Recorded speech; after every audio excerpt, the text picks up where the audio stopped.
Doctor Bhalchandra Govindrao Gadge, सहाय्यक आयुक्त पशुसंवर्धन म्हणून मी कार्यरत होतो.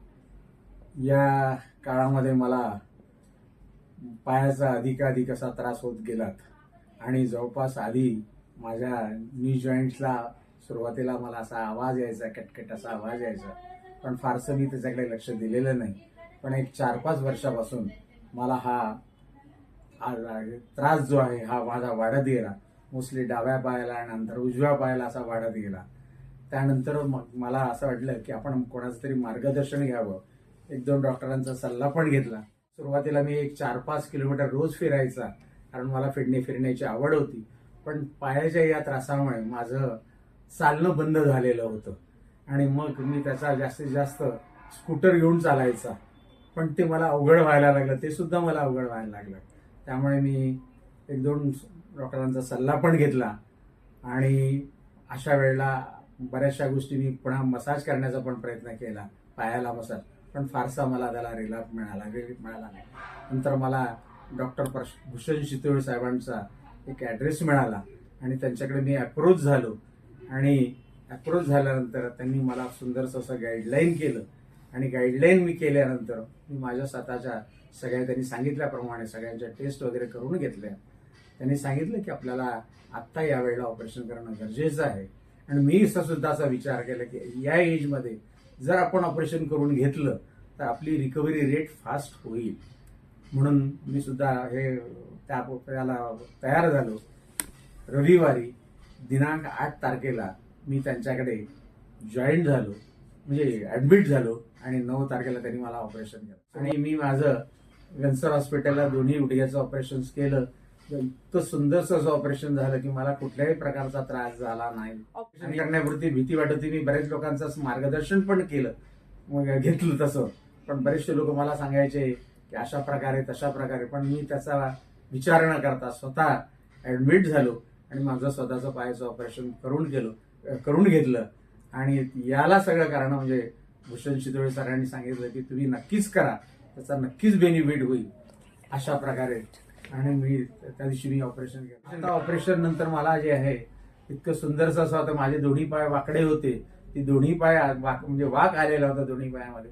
दोन्ही पाय माझे आता सरळ आलेले आहेत आणि आता मी छानपैकी चालू शकतो. सुरुवातीला थोडंसं जाणवायचं, पण आता अजिबात वेदना होत नाही आणि इतकं सुंदरसं असं ऑपरेशन झालेलं आहे. आणि मी याच्यामध्ये इथे सुद्धा वॉकर घेऊन आरामात असं चालू शकतो. या सगळ्या ऍक्टिव्हिटीज मध्ये तिथला जो अधिकाधिक स्टाफ होता त्यांनी सुद्धा, त्यांचे कर्मचारी वर्ग यांनी सुंदरसं असं मला सपोर्ट केला, सुंदरसं असं मला सहकार्य केलं. त्याबद्दल डॉक्टर शितोळे साहेब, त्याचबरोबर त्यांचा असणारा अधिकाधिक स्टाफ यांचे मी आभार मानतो. आणि खरंच मी पुन्हा मार्गदर्शन करतो की ज्यांना कोणाला काही त्रास असेल अशांनी अशा प्रकारचं आपण ऑपरेशन करून घ्यायला काहीही हरकत नाही. ऑपरेशन नंतर माझं सगळ्यात आनंद दर्शन होता की ऑपरेशन नंतर मी दुसऱ्याच दिवशी माझ्या पायावर चालायला लागलो. हा सगळ्यात माझा आनंदाचा क्षण होता, कारण याच्या आधी मी चालूच शकत नव्हतो. तो जो क्षण होता तो अद्वितीय म्हणा, अविस्मरणीय असा क्षण. मला इतर लोकांना सुद्धा असं सांगायचं आहे की अशा प्रकारे कुठल्याही प्रकारचं घाबरून न जाता अशा प्रकारे ज्यांना त्रास आहे त्यांनी बिलकुल ऑपरेशन करून घ्यावं. आणि कसं होतं, आपला त्रास त्यामुळे कमी करावा. बरेच वर्ष आपण काय होतं की नंतर आपल्याला अधिकाधिक त्रास होईल, तो आपल्याला कमी करण्याकरता ऑपरेशन करणं हे आवश्यक आहे.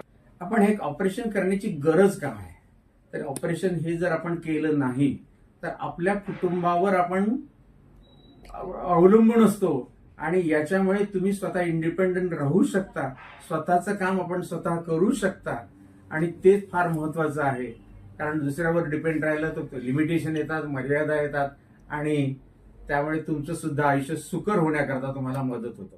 आणि वेन्सर हॉस्पिटलमध्येच आपण याचं ऑपरेशन का करावं, इथला जो मला अनुभव आलेला आहे, सुरुवातीपासून ऍडमिट होण्यापासून, त्यांच्या टेस्ट पासून, लॅब टेस्ट पासून, बाकीच्या एक्सरे पासून, सगळ्या गोष्टी करण्यापासून मला इतकं सपोर्ट मिळाला, इतकं सहकार्य मिळालं.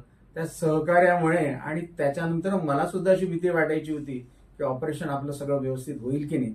पण जेव्हा मी ऑपरेशन केलं त्यानंतर मला अजिबात असं कुठे जाणवलं नाही की वा आपलं ऑपरेशन झालेलं आहे, असं सुद्धा कुठे आपलं हे नाही झालं.